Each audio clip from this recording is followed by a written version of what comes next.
Clumsily, I held the plastic basin filled with water, trying with all might not to let any spill over the edges.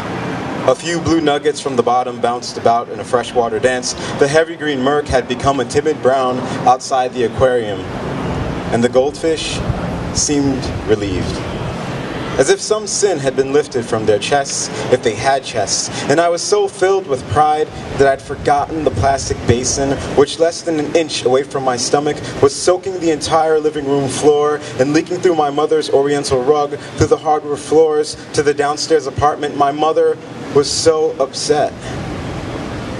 And for the first time, she called me stupid. And from that moment on, I hated replacing the water in the tank, and one by one, all the goldfish died, and I didn't care.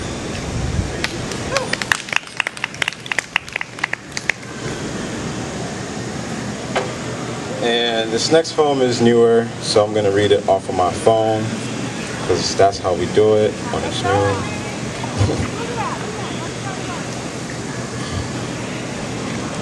What is the color of fear? If you thought black, you're racist. That was a joke. If you thought black, it's natural. Death, sleep.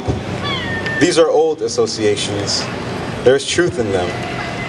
But lay them aside for a moment. What about looking into your eyelid under a light?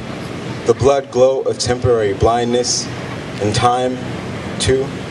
What a nebulous thing. Suppose fear was the color of your mother's eyes, or your father's sudden reappearance. Suppose fear was the hand helping you out of the shower, or washing your naked body when you could no longer wash it yourself. Suppose fear was the color of dead skin, lost hair, or fallen teeth. Suppose it had no color. What calculus is needed to determine how an American car crushes bone versus how a foreign car crushes bone?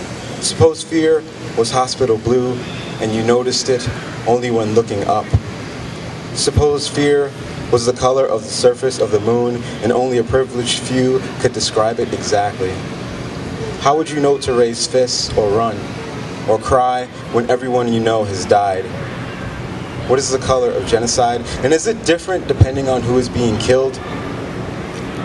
There are battlefields everywhere.